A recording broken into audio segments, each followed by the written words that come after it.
자, 문항 먼저 할게요. 94쪽이에요. 94쪽. 여기서는 소설에서 없어서는 안 될 갈등에 대해서 나와요. 우리 갈등이 없으면 뭐가 없을까요? 갈등이 없으면 그렇지. 재미가 없어요. 그래서 소설에서는 좀 갈등이 있어야 되는데, 자, 먼저 갈등의 개념 나옵니다.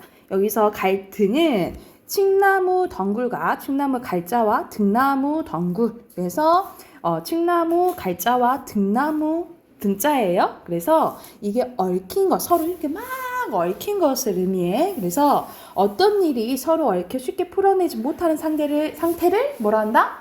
갈등이라고 하는데요. 인물들이 내적으로 겪는 혼란 또는 외적인 요소와의 대립과 충돌을 얘기합니다. 그래서 갈등은 이 소설이나 극 사건을 전개시키는 기본적이고 필연적인 요소이며 있어야 된다 이 말이지. 그리고 사건 전개 긴장을 더해서 독자의 뭐를 유발한다? 흥미를 유발한다. 말 그대로 재미를 준다 이 말이겠죠. 그렇죠? 갈등의 원인을 파악하고 이를 해결하는 과정 속에서 주제가 형상화되고요. 갈등을 풀어나가는 과정에서 인물의 성격이나 심리 상태를 파악할 수 있다라고 보시면 됩니다. 그래서 어떻게 부딪히냐에 따라서 인물의 성격이나 심리 상태를 파악할 수 있는데 선생님이 EX로 많이 드는 게 그거예요. 우리 선생님 항상 막 그 부산행을 내가 정말 인상 깊게 봤나 봐. 이런 부산행 좀비 드라마잖아요. 그래서 똑같은 좀비가 막 이제 있는데도 거기에 대해서 이제 의로운 마음을 가지고 막 다른 사람을 공유처럼 마동석처럼 이게 구해주는 사람이 있는가 반면에 그 김희성 아저씨처럼 자기 살겠다고 남 막 이렇게 막 밀어버리고 좀비 속에 물어버려 이런 것도 나타난다는 거죠. 그렇죠? 그래서 이 갈등을 풀어가 나가는 과정에서 등장인물의 여기서 성격이나 뭐 심리 상태 뭐 이런 것들을 알 수 있다라고 생각하시면 되겠죠. 자, 갈등은 크게 두 종류로 나뉘어집니다. 내적 갈등, 외적 갈등. 내적 갈등은 인물의 속마음에서 고민하는 거예요. 짜장면 먹을까? 짬뽕 먹을까? 이렇게 고민하는 거라 생각하시면 돼요. 그래서 한 인물이 내면에서 일어난 상반되거나 분열된 심리로 인해서 생기는 갈등으로 내면에서 대립되는 상호로 인한 선택의 고민뿐만 아니라 걱정, 분노, 방황 등 이런 감정들도 내적 갈등에 해당된다라고 보시면 됩니다. 그리고 외적 갈등에는 크게 네 가지로 나뉘어져요. 보통 다 인물과 인물 간의 갈등이 많이 나타납니다. 그래서 보통 우리가 선역 있으면 악역 있고 이렇게 되는 거지, 그치? 그리고 인물과 사회 갈등. 그래서 인물이 속한 사회 제도나 윤리 등과 충돌해서 생겨나는 갈등이에요. 그래서 여기서는 대표적으로 나오는 작품이 홍길동전이죠. 홍길동전이나 사랑방송님과 어머니 뭐 이게 많이 나오는데 홍길동전은 대표적인 인물과 사회 갈등입니다. 왜냐하면 이 홍길동이 서자로 태어나잖아요. 그렇죠? 이때는 적자와 서자가 차별받는 적서 차별 제도가 있었어요. 그래서 유명한 대사가 있잖아요. 아버지를 아버지라 부르지 못하고 형을 형이라 부르지 못하잖아요. 그렇죠? 얘는 서자이기 때문에. 그래서 여기에 혹시 대응했지만 확실하게 제도를 다 바꾸지는 못하죠. 그렇죠? 그런 한계가 있는 소설이에요. 그리고 인물과 운명 간의 갈등, 정해준 운명을 두고 겪는 갈등입니다. 대표적인 게 역마예요. 역마 많이 들어봤지? 우리 역마살을 어느 한 곳에 정착하지 못하고 이렇게 떠돌게 되는 것을 이제 역마살이라고 하는데 이 주인공이 이제 그 역마살을 이겨내 보려고 결혼에 사랑하는 여자 만나가지고 정착하려고 했는데 사실 그 사랑하는 여자가 결혼할 수 없는 대상이었어요. 그때 뭐라 그랬지?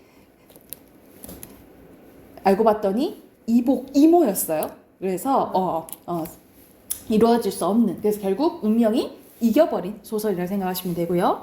그리고 인물과 자연 간의 갈등. 그래서 말 그대로 나는 평화롭게 살고 싶은데 갑자기 막 지진이 났어. 그리고 아까 전에 뭐 부상님처럼 갑자기 좀비 바이러스가 막 퍼졌어. 그럼 내가 편히 살고 싶어도 살지 못하잖아요. 이런 것들이 이제 자연의 갈등이라고 생각하시면 되겠죠. 그래서 외적 갈등이 이렇게 네 가지가 있다라고 생각하시면 되고, 보통 갈등 양상이라는 말을 써요. 여러분, 양상이라는 것은 갈등이 전개되는 모습과 강도를 얘기하는 거거든요. 그러니까 갈등 약간 모습이라고 생각하시면 돼요. 그래서 고조는 높아지는 거, 첨예한 갈등하면 완전 날카로운 거, 극한의 날카로움을 얘기하고요. 해소되는 것은 말 그대로 해결된 거로 생각하시면 되겠죠. 자, 옆에 개념 연습하기 바로 봐볼게요. 빈칸 넣는 게 나오네요. 갈등은 인물들이 겪는 외적인 대립과 충돌을 의미하고요. 갈등은 사건 전개 기본적인 요소로 이를 해결하는 과정에서 등장인물의 성격이나 심리 알 수 있다라고 했어요. 자, 밑에는 또 소설 예가 나와 있는데 김정한의 사하촌이라는 작품입니다. 여기서 이제 농촌 현실에서 이 농민들의 약간 의지, 저항 의지가 나타나 있는 건데 한번 봐볼게요. 우르르 새 이글이글 달아 있는 폭양 아래에 난데없는 홍수 소리다. 물벌레 고기 새끼가 죄다 말라져 죽고 땅거미가 줄을 치고 개미떼가 장을 벌였던 붓도랑에 둔덩이 넘게 벌건 황토불이 우렁차게 쏟아져 내린다. 빨갛게 타져 죽은 곡식이야. 인자에서 물들인 알라마는 그래도 타다 남은 벼와 시든 누런 콩들은 물소리만 들어도 생기를 얻은 듯이 우주르주 춤을 추는 것 같다 하면서 춤추는 것 같다라고 의인법 나왔네요. 그쵸? 행길 양옆으로 흘러가는 봇도랑가에는 흰 옷, 누른 옷 혹은 검정 치마가 미친 듯이 부산하게 떠들며 오르내린다.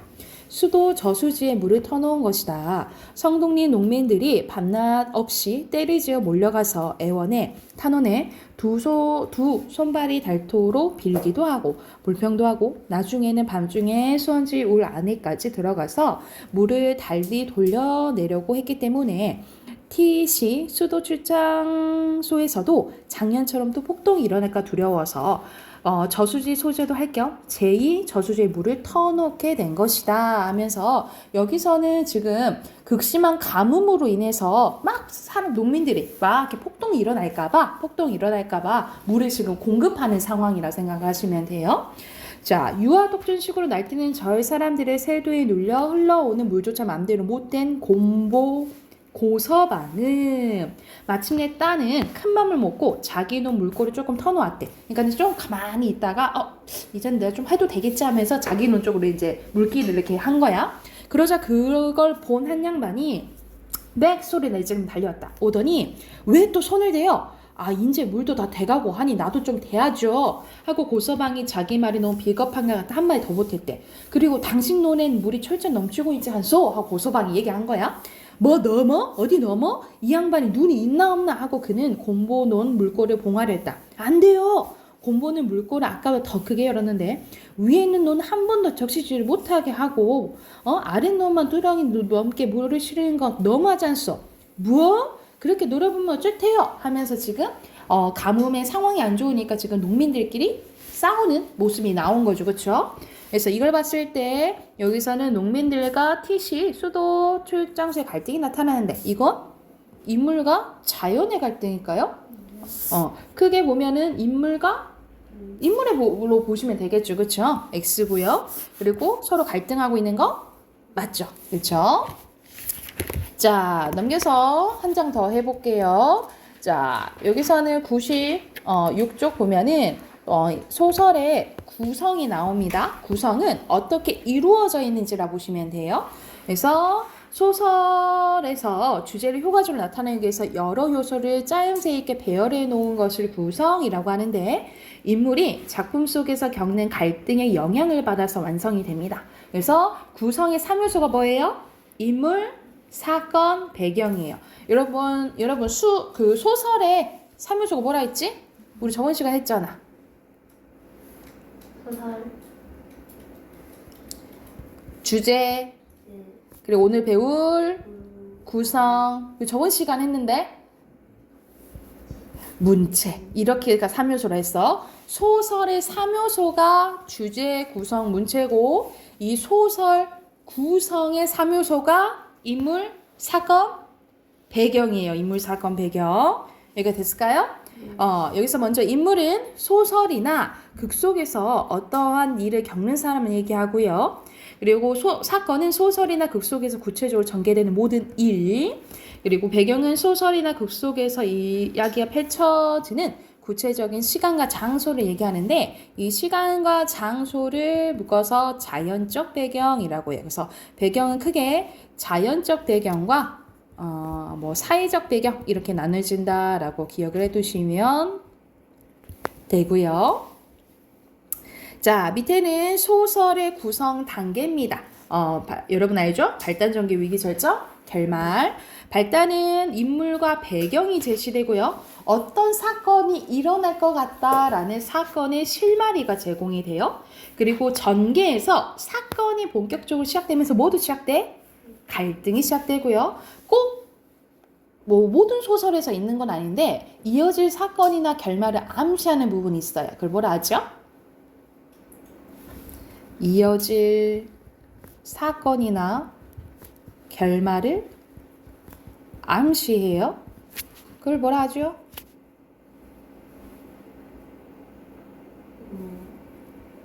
복선이라고 해. 그래서 꼭 다 그런 건 아닌데 복선이 제시되기도 합니다.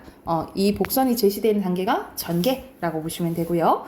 위기는 갈등이 고조되고 심화되고, 절정이 뭐의 최고조? 갈등이 최고조고요. 갈등 해결의 실마리를 보여준 단계라고 보시면 됩니다. 결말에서는 갈등이 해소되고 사건이 마무리가 돼요. 그러면서 주인공의 운명이 결정되고요. 다음 마지막에 주제가 제시된다 라고 보시면 됩니다.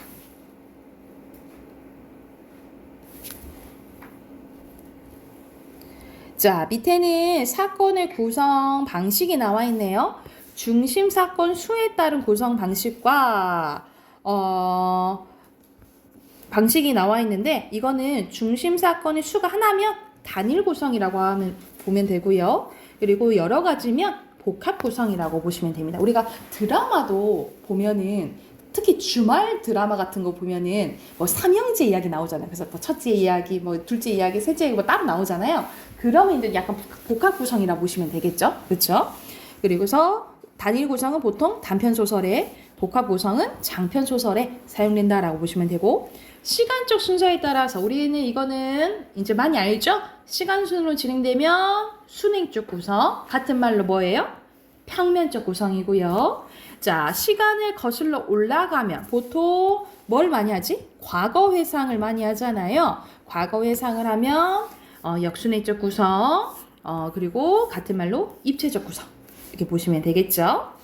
그리고 외부 이야기 속에 내부 이야기가 들어가 있는 구성을 액자식 구성이라고 합니다. 액자식 구성. 그래서 말 그대로 내부 이야기 있고 외부 이야기가 있어서 이 모양이 액자 같다고 해가지고 액자식 구성이라고 하는 거예요. 그래서 이걸 외화, 내화라고 하는데, 보통 이 외화와 내화의 서술자가 좀 다른 경우가 있다라고 보시면 돼요. 서술자가 보통 다른데, 예를 들어서 민경이나 나랑 막 이렇게 이야기를 하고 있어. 막 이야기를 하고 있다가 민경아, 그 이야기 아니? 무슨 이야기요? 어떤 이야기 있냐 말이냐? 하면서 그 이야기로 들어가. 그럴 때는 그 내가 말하는 게 내 화는 내가 아니라 다른 이제 서술자가 말할 수도 있다라는 거죠. 이런 식으로 서술자가 다른 경우가 많다라고 생각하시면 되고요. 그래서 왼쪽에 보면 환문구조라는 게 나오잖아요. 이 환문구조는 현실이었다가 꿈이었다가 현실로 돌아오는 구조거든요. 그래서 이 꿈 이야기가 내 화가 되겠지, 그치? 그래서 이 환문 구조가 어디에 속한다? 액자식 구성에 속한다라고 기억을 해두시면 돼요. 그리고 네 번째, 일대기조 구성입니다. 일대기조 구성은 인물의 일생에 초점을 두어 내용을 전개하는 구성으로, 말 그대로 그럼 선생님 이거 시간순 아니에요? 라고 볼 수도 있잖아요. 그치? 그래서 모든 고전 소설은 순행제 구성이거든요. 근데 특히 보통 영웅 소설 같은 경우에는 인물이 태어났을 때부터 죽을 때까지 다뤄요. 그러면 일대기조 구성이라고 보시면 돼요. 그래서 고전 소설 여기 나오죠? 영웅적 인물을 주인공으로 할 때 많이 사용된다라고 보시면 되고, 그리고 의식의 흐름에 따른 구성, 우리가 앞에서도 배웠었죠. 그쵸? 문자하면서 우리가 생각나는 대로 쭉 얘기하는 것을 의식 흐름 기법이라고 하는데, 이건 좀 잘 안 나오고 크게 위에 우리가 많이 나오는 게 이렇게 많이 나오거든요. 그리고 이거는 고전 소설에서 기억을 해두시면 되고, 이렇게 좀 기억을 해두시면 될 것 같아요. 자, 이거에 대한 개념 연습하기도 오른쪽에 가봅시다. 자, 발단은 등장인물이나 배경이 소개되는 구성 단계 맞죠?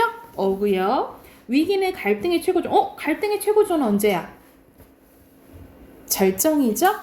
X입니다. 자, 밑에는 황순원의 학이라는 작품입니다.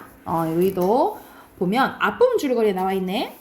남쪽 치안대원으로 있던 성삼은 어렸을 적에 함께 학사냥을 하며 놀았던 덕재를 우연히 만나게 되지만 덕재는 농맹 부위원장을 지낸 인물로 호송대야를 찾습니다. 그러니까 말 그대로 이 지금은 어렸을 때 친구가 남과 북으로 지금 나뉘어져 가지고 지금 갈등하게 생각하는 상황인 거예요, 지금. 자, 성삼은 자진하여 자신이 덕재를 호송하기로 합니다. 성삼은 덕재를 신문하지만 덕재는 자신 그냥 농작꾼이라고 결백을 주장하는 단계예요. 고개를 다 내려온 곳에서 성삼이는 주춤 발걸음을 멈추었다. 저쪽 벌 한가운데 흰 옷을 입는 사람들이 허리를 굽히고 섰는 것 같은 것이 틀림없는 학대였다. 학대를 만나게 된 거야. 이 학대는 덕재와 성삼이 추억이 담겨져 있는 거지. 왜냐 같이 뭐 했다 그랬어? 학사냥했다 했잖아, 그지? 그래서 소위 38선 완충지대가 되었던 이곳, 이걸 통해서 시대적 배경을 알 수가 있겠죠. 사람이 살고 있지 않은 그 동안에도 이들 할만은 전대로 예전처럼 그렇게 살고 있었다라는 거예요. 지난날 성삼이는 덕재가 아주 12살쯤 일어났을 때 일이다. 12살 때로 거슬러 올라가네요. 그쵸? 그러면 지금 이제 역순행적이겠죠. 그쵸? 자, 어른들 몰래 둘이서 올가미를 놓아 여기 학 한 마리를 잡은 적이 있었는데 단정하게였다. 새끼로 날개까지 얼검에 놓고는 매일같이 둘이서 나와 학의 목을 막 쓸어 안고 올라타고 야단을 했대.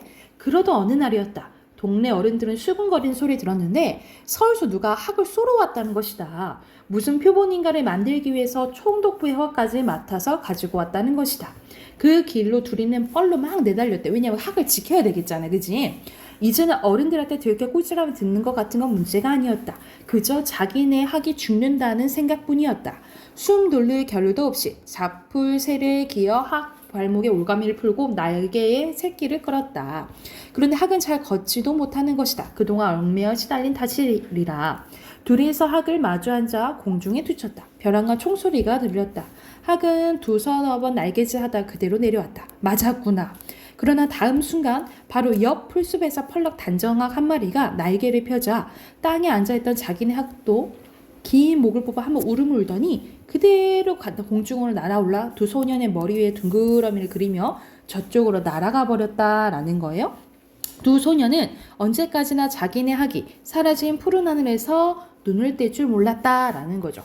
여기까지가 그 과거의 이야기야. 과거의 이야기고, 자, 우리 학사냥이 한번 하고 가자. 이 지금 호송하는 단계에서 성삼이가 불쑥 이런 이야기를 한다라는 거야. 그러니까 지금 옛 생각이 난 거잖아, 그쵸? 그래서 여기서 푸른 하늘은 자유를 상징하고요. 이 학사냥을 하자라는 것은 말 그대로 누굴 자유롭게 만들어주고 싶은 거야. 덕재를 자유롭게 만들고 싶은 거지, 그치? 그래서 이 말은 뭘 암시하냐면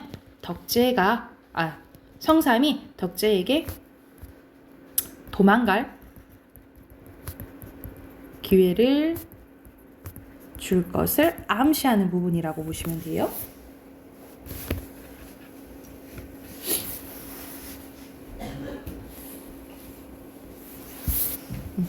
됐나요? 자, 그러면 밑에 빈칸은 배경 6.25 전쟁 때고요. 그리고 시간의 순서가 아니라 거슬러 올라가잖아요. 역순행적이지, 그치? 그리고 마지막은 덕재와 성삼이 갈등 해소되는 계기는 그때 사냥했던 그 부분이라고 보시면 돼요. 자, 그러면 여기서는 다음 두 장은 다음 시간에 하고 독서 할게요. 102쪽 가보세요. 102쪽 오늘 독서 하면은 끝나거든요. 마지막 부분이거든요. 근데 여기 워크북이 있어요. 워크북이 있어서 그 워크북 선생님이 다음 주부터는 이제 그 선생님이 가져간 워크북 여러분께 나눠줄게. 102쪽 가볼게요. 102쪽.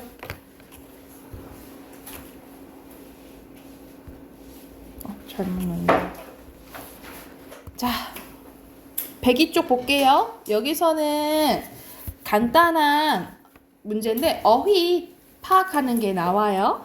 말 그대로 우리가 어휘의 사전적 의미는 사전에 정의된 의미로 가장 기본적이고 객관적인 의미를 얘기하고요. 우리가 사실 국어 사전이 아니잖아. 그리고 다들 선생님한테 선생님 국어 선생님이니까 뭐 이렇게 얘기를 하잖아요. 나는 사전이 아니에요. 나는 사전이 아니에요. 나도 모든 단어는 모르지. 그리고 우리 보통 맥락상 파악하는 경우가 많잖아요. 선생님도 보통 이제 독서 하다 보면은 책 읽다 보면 모르는 단어 이제 찾아보기도 하거든요. 그래서 사전을 가까이 하는 게 가장 좋아요. 왜냐면 모르는 단어 있으면 그냥 거의 뭐야 하고 넘어가는 경우가 많은데 여러분 모르는 단어가 있으면 바로바로 좀 까먹더라도 좀 찾아보는 습관을 조금 가지셔야 돼요. 그래서 지문에서 어휘가 사용된 맥락을 살펴봄으로써 의미를 파악을 해야 된다라는 거죠. 그래서 여기서 나오는 문제들 간단합니다. 보면은 자 여기서 매몰된 거는 뭘까? 매몰됐대. 매몰, 그치? 파묻히기에 가깝겠죠, 그쵸? 그리고 해소하는 거? 소멸, 그치? 그래서 매몰되는 것은 보이지 않고 파묻히는 거, 소멸되는 것은 해소되는 것은 어려운 일이나 문제가 되는 상태가 없어지는 걸 얘기하는 거구나 이렇게 할 수 있겠죠, 그쵸? 그리고 문맥적 의미입니다. 자 여기서는 다시 간정맥을 합쳐서 심장 쪽으로 들어간대요. 그럼 이건 약간 장소적인 거잖아. 그쪽으로 들어간다는 소리잖아. 들어간다는 게 그쪽 안으로 쏙 간다는 소리잖아, 그치? 그러면 가장 가까운 거 A, B, C, D 중에 뭘까요? B겠죠, 그쵸? 그리고 또 기억과 가장 가까운 거, 이건 공간적인 거잖아, 그치? 그러면은 A, B, C에 가까운 거 뭘까요?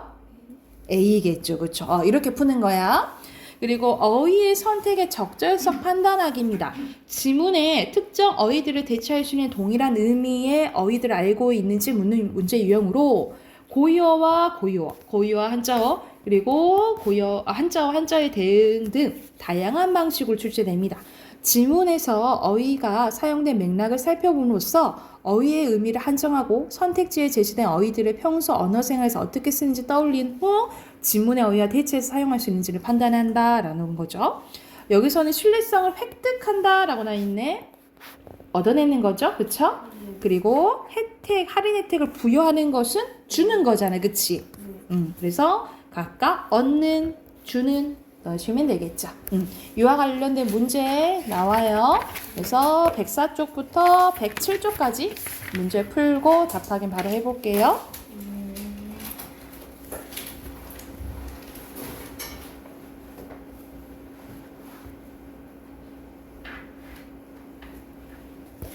답 확인 해볼까요?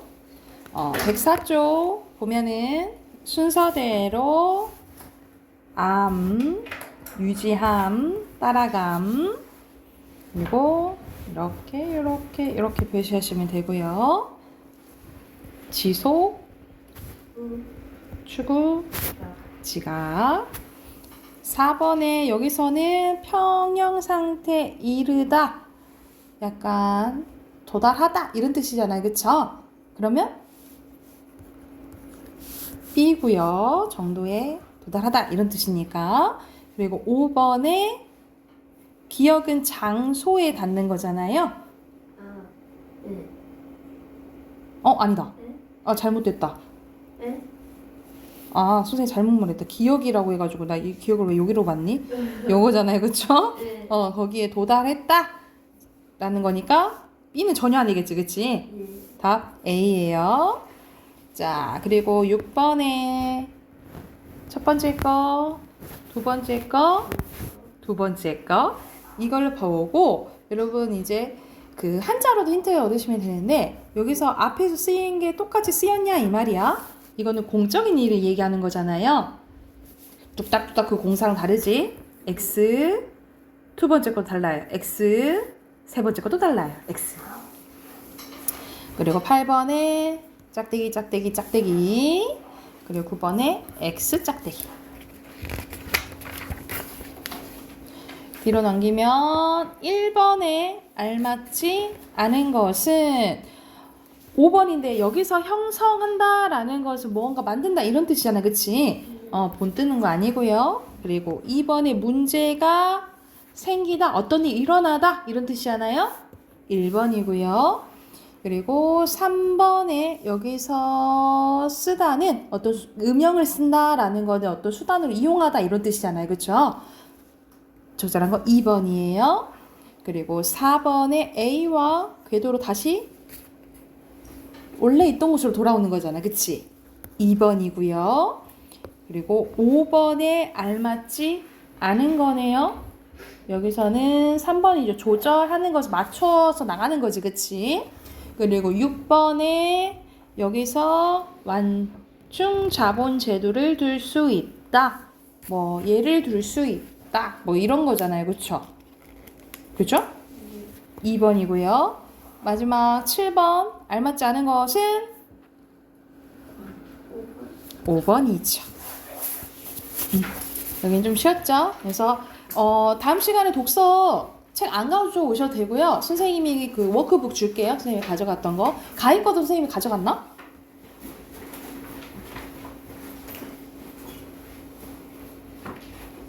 워크북 안 나가져 있죠? 문법 답 확인해 볼게요.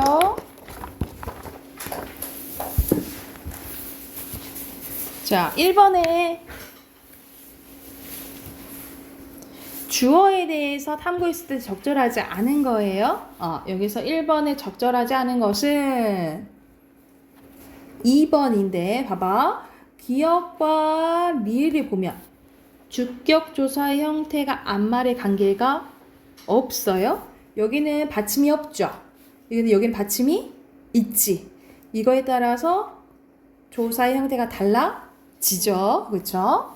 그리고 2번에 서술어가 반드시 요구하는 문장 성분이야. 돌려주었다가 필요한 거는 주어, 목적어, 누구에게도 필요하지. 부사가 필요해요. 답 4번. 그리고 3번에 적절하지 않는 거네요. 몇 번 했어요?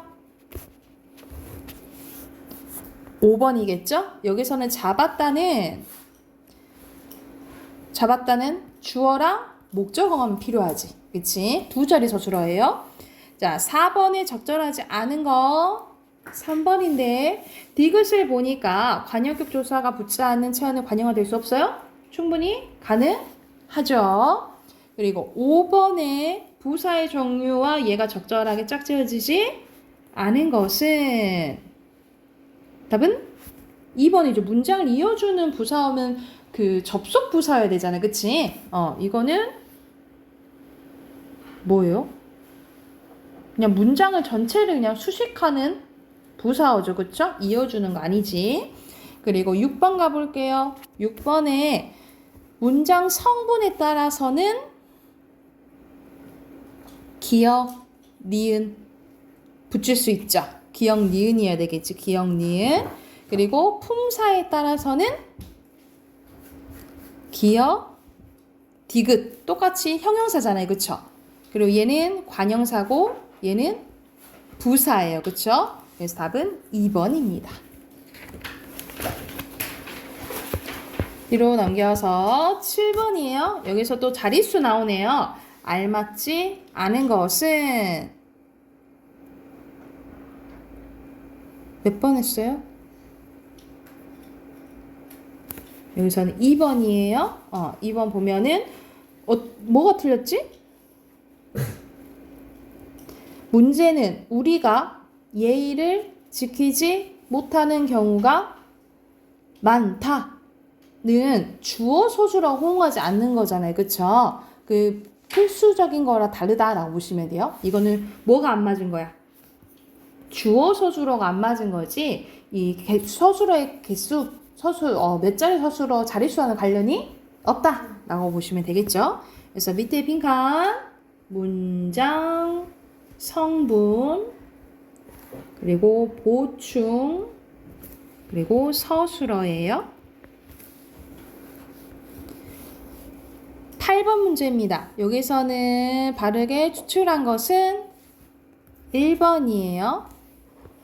그리고 밑에 빈칸 문형, 정보, 생략, 또 생략 넣으시면 되겠죠. 8번 넘어가 되겠어요? 8번 넘어가 되겠나요? 오른쪽에는 빈칸 바로 먼저 넣어봅시다. 1번의 빈칸에 직접 구성 요소, 민물, 고기, 그리고 민 더 나누면 물, 고기 이렇게 될 수 있는 거고요.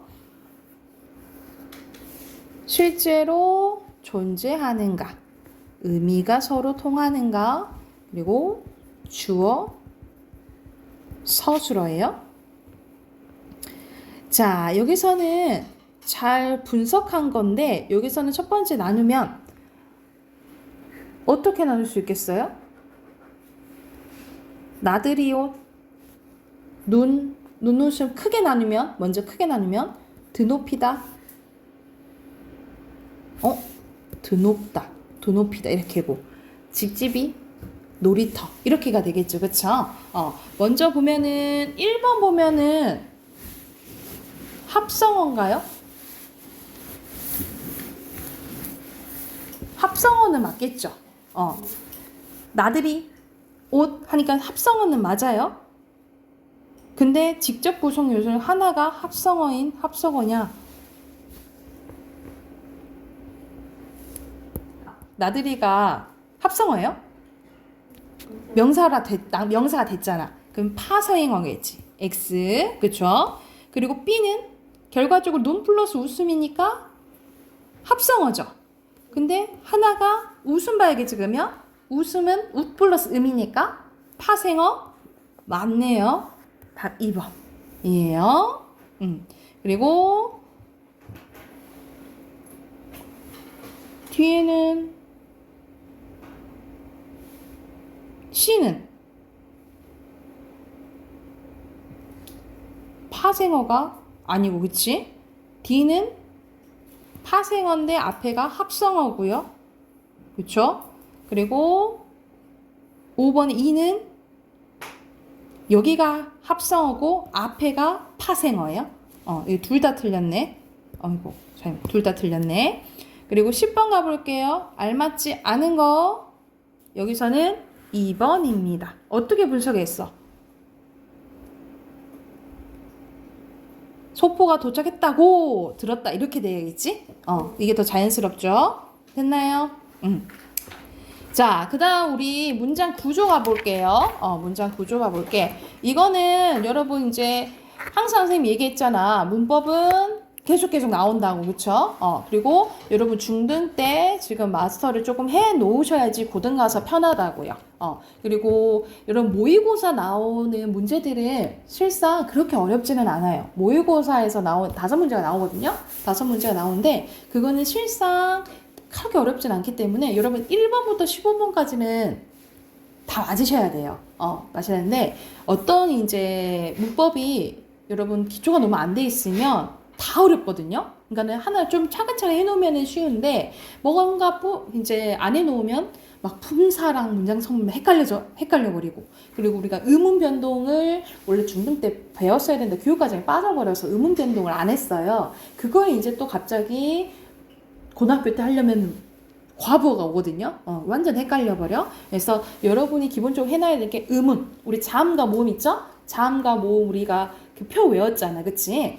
그거랑 그리고 품사랑 문장 성분이 제대로 돼 있어야지 그 나머지 것들을 수월하게 좀 할 수가 있어요. 왜냐면은 여러분 고등학교 때 문법 문제는 정말 자세히 나오거든요. 그러니까 말 그대로 모의고사보다 더 어려운 게 학교 내신 시험이 문법이 더 어렵게 나와요. 깊숙하게 더 자세하게 나오거든요. 그래서 이걸 조금 미리 계속 반복하고 해야지 더 쉽다고. 자, 앞에서 문장 성분 했었고 이제 구조할 건데요. 자, 문장의 짜임은 여러분 아시다시피 혼문장과 겹문장으로 나뉘어진다 했죠. 그쵸? 혼문장은 주어 서술어 관계가 한 번만 나타나는 거고 2번 이상 나타나면 겹문장이라고 했어요. 근데 이 겹문장이 또 어떻게 나뉘어진다 했어요? 이어진 문장과 아는 문장으로 나눠진다 했죠. 그러니까 결합하는 방식에 따라 나뉘어져요.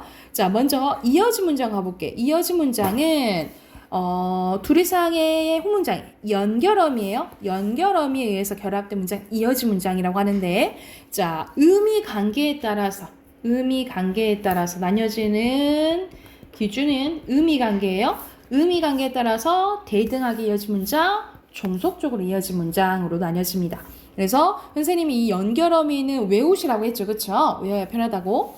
자, 대등하게 이어진 문장에는 나열, 대조, 선택이 있는데 나열에는 고, 며, 대조는 뭐뭐 하지만 뭐뭐 하나, 그리고 선택은 뭐뭐 하든지 뭐뭐 하거나, 이런 식으로, 자, 이런 식으로 이 세 가지가 나오면 대등하게 이어진 문장이라고 보시면 돼요. 그래서 말 그대로 이어진 문장은 주어, 서술어 나온다 했잖아. 그치? 근데 이런 식으로 주어가 뭐 되는 경우가 많아? 생략되는 경우가 많잖아. 그래서 서술어를 잘 보시라고요. 그리고 연결어를 보시면 되겠죠? 그리고 주어, 서술어 이런 식으로 나오는 거야. 그리고 주어, 서술어, 여기 주어 또 있네. 서술어 이런 식으로 나오는 거예요. 가희야. 그리고 주어, 서술어 이런 식으로 나온다 이 말이지. 그치? 신경 안 써? 여기 또 서술어 뒤에 또 나오네. 그치? 이런 식으로 주어, 서술어 보시고 그 다음에 뭐 보셔야 돼요? 연결어미 보셔야 된다라고 보시면 되고요.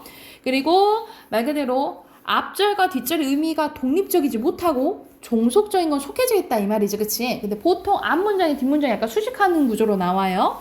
그래서 원인으로는 뭐뭐 하니까, 뭐뭐 함으로, 뭐뭐 해서 뭐뭐 하니, 네가 공부를 열심히 하니까 성적이 올랐다. 밥을 골고루 먹어서 키가 많이 자랐다. 이런 식으로 되는 거지. 그치? 그리고 조건은 뭐뭐 하거든, 뭐뭐 하면이에요. 네가 가거든 연락을 주렴. 이렇게 되는 거고, 의도는 뭐뭐 하려고, 뭐뭐 하러도 돼요. 뭐뭐 하러. 그리고 뭐뭐 하도록, 뭐뭐 하러도 돼요. 그래서 영화를 보려고 일찍 일어났다. 여기는 아예 주어가 다 생략되어 있네. 그치? 그리고 양보는 뭐뭐 하더라도, 뭐뭐 할지라도 예요. 그래서 비가 왔어도 야외 공연은 재밌었다. 이런 식으로 되는 거고, 배경은 뭐뭐 하는데요. 내가 학교에 가는데 저쪽에서 친구가 걸어왔어. 이렇게 되는 거지. 그치? 그래서 여러분 이게 연결어미가 생각 안 나면 앞뒤 문장을 바꿔보라 했어. 앞뒤 문장을 바꿨을 때 의미 변화가 없으면 대등, 그리고 바꿨을 때 의미 변화가 있고 조금이라도 이상하고 말이 안 되면 종속적이라고 생각하시면 돼요. 이해됐을까요? 그러면 옆에 해당되는 문제 또 바로 풀어보고 뒤로 넘어갈게요. 해볼까요? 네, 1번에 이어진 문장, 아는 문장이죠. 그리고 여기서는 견문장이 아닌 거 한 건 그러면 항상 주어 서술어 표시해봐야 되잖아. 그치? 주어 서술어, 주어 서술어 서술어, 주어 서술어 서술어, 주어 서술어, 주어 서술어, 서술어, 주어 서술어네. 그치? 1번이고요. 순서대로 혼문장, 그리고 대등하게, 그리고 종속적으로 이렇게 쓰시면 돼요. 자, 대등하게 이어진 문장 앞뒤의 순서를 바꿔도 의미 변하지 않는다 했죠. 그쵸? 그리고 종속적으로 이어진 문장은 앞뒤의 순서를 바꿔도 문법적으로 성립한다. 이상해진다 했잖아요. 그치? X예요. 그리고 밑에는 이어진 문장의 종류가 다른 거니까 연결어미 보시면 되겠죠. 그치? 연결어미 며, 고, 면, 나, 지만이네. 그치? 여기서 3번이 종속이죠. 그쵸? 옆에는 연결어미 밑줄을 해요. 여기서 연결어미는 고, 어서, 지만이잖아. 그치? 이걸로 힌트 얻으시면 되겠죠. 그래서 이어진 문장의 종류는 뭐뭐 하고니까 대등하게 이어진 문장. 그래서 고는 나열이고요. 여기서 어서는 원인이잖아. 그치? 그러니까 종속적으로 이어진 문장이고, 그리고 지만은 상반된 대조니까 대등이죠. 그쵸? 이렇게 봤을 때 알맞지 않은 거 몇 번입니까? 2번이죠? 니은은 안 되지. 바꾸면 의미 변화 생겨버리죠. 그쵸? 그래서 2번이에요. 됐나요? 뒤로 넘겨도 되겠어요? 자, 88쪽 한 장 더 해볼게요. 자, 앞에서 이제 이어진 문장 했으면 지금 이제 아는 문장입니다. 아는 문장은 자, 앞에서 이어진 문장은 주어, 서술어, 주어, 서술어 이렇게 온다 했잖아요. 그치? 근데 아는 문장 관련된 주어랑 서술어가 떨어져 있다 했어요. 다 그런 건 아니지만. 그리고 또 다른 주어랑 서술어가 하나의 문장 성분 역할을 한다라고 했어요. 그래서 뭐 주어 역할을 한다든지 목적 역할을 하든지 아니면 관형 역할을 하는 거야. 근데 관형어는 단어잖아.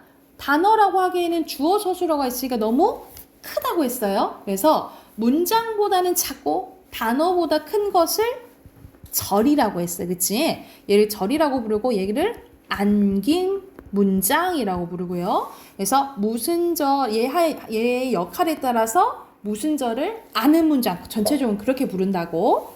그래서 여기 나와 있죠. 한 문장이 다른 한 문장 성분 역할한다 했잖아. 한 성분을 알아 겹문장이 되면 이를 아는 문장이라 하고 이때 안겨 하나의 문장 성분으로 역할하는 것을 안긴 문장이라고 한다고요. 근데 이 안긴 문장의 역할이 이제 5가지가 나오죠. 명사 역할, 서술어 역할, 관형어 역할, 부사 역할, 그리고 다른 말을 갖고 오면 인용절이라고 했어요. 그죠? 자, 먼저 명사 역할 봐볼게. 자, 명사절은 말 그대로 명사 역할을 합니다. 그래서 주어, 목적어, 보소, 부사어 기능을 하는데 예시 문장 가볼게. 시험 문제가 아주 어려웠음이 큰 주어인 거야. 사실이야. 왜냐면 이가 붙었잖아. 그치? 근데 안을 들어 더 보니까 너무 커요. 아, 시험 문제가 어려웠다. 라는 주어 서술어 있죠. 그쵸?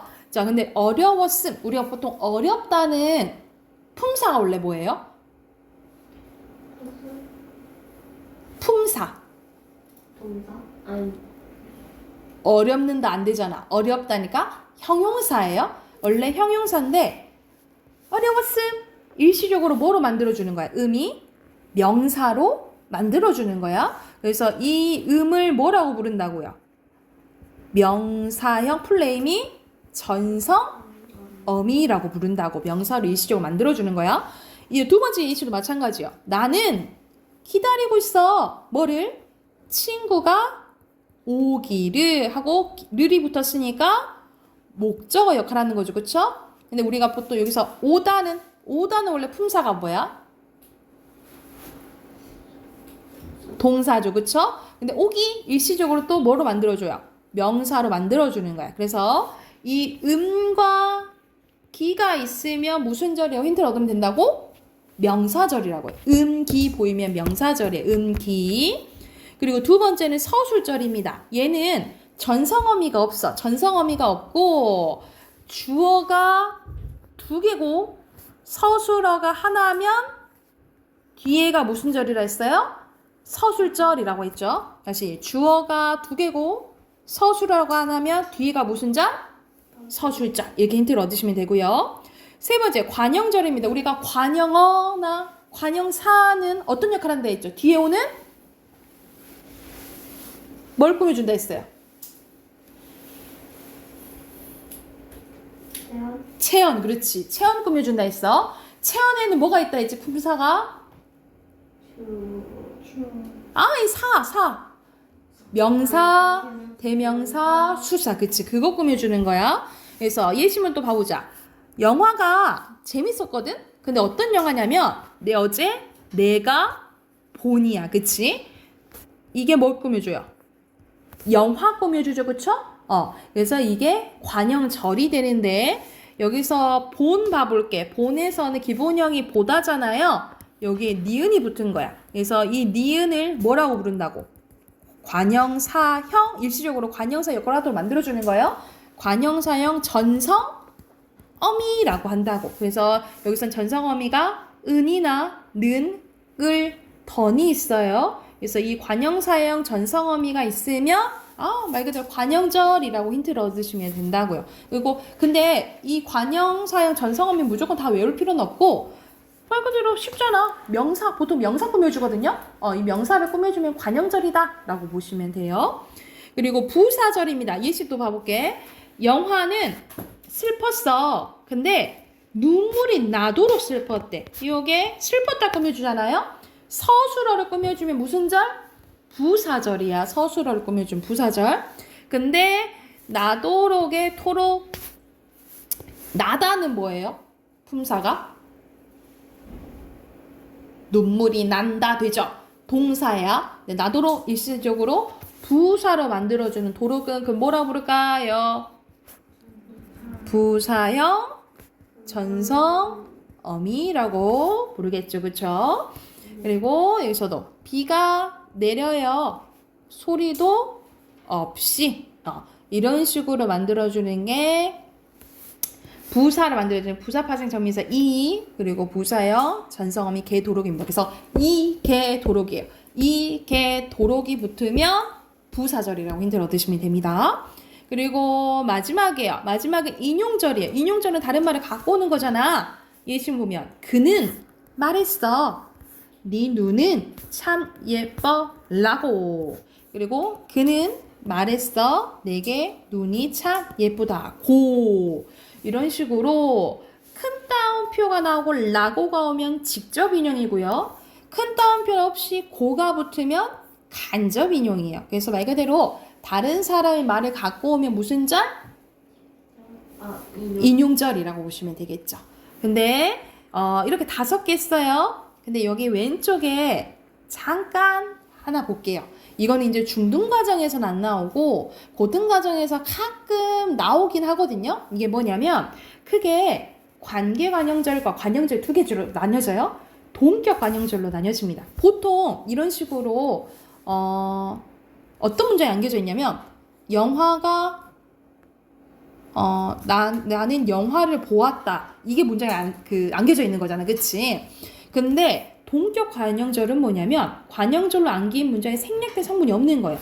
이거는 예를 들어서 전시회에 아름다운 풍경이 담긴 그림이 전시되어 있다. 이거는 그림이 아름다운 풍경이 그림에 담겨 있다. 이게 조금 생략되어 있는 게 있잖아. 그치? 근데 동격은 생략되어 있는 게 없는 거예요. 소문인데 소문과 이 관형절이 똑같은 거야. 그가 시험에 합격했다. 여기서 그가 시험에 합격했다. 여기서는 생략된 게 있어 없어? 없지. 이런 식으로 이 수식하는 것과 수식 받는 게 아예 똑같다라고 해서 동격 관형절이라고 해요. 그래서 요거는 이런 게 있다 정도만 알고 계시면 될 것 같아요. 요즘에는 좀 잘 안 나오는 것 같긴 해요. 예전에 좀 많이 좀 나왔는데 요즘 좀 안 나오는 것 같더라고. 그래서 이 이어진 문장 앞에서 이어진 문장 있고 아는 문장에선 5가지 있다라고 했어. 참고하시면서 89쪽 풀게요. 풀고 끝내줄게. 숙제 93쪽까지 우리 93쪽까지 숙제를 해오시고 그리고 월요일날 단어 볼 거예요. 21, 22 공부해 오시면 돼요. 여기까지 합시다.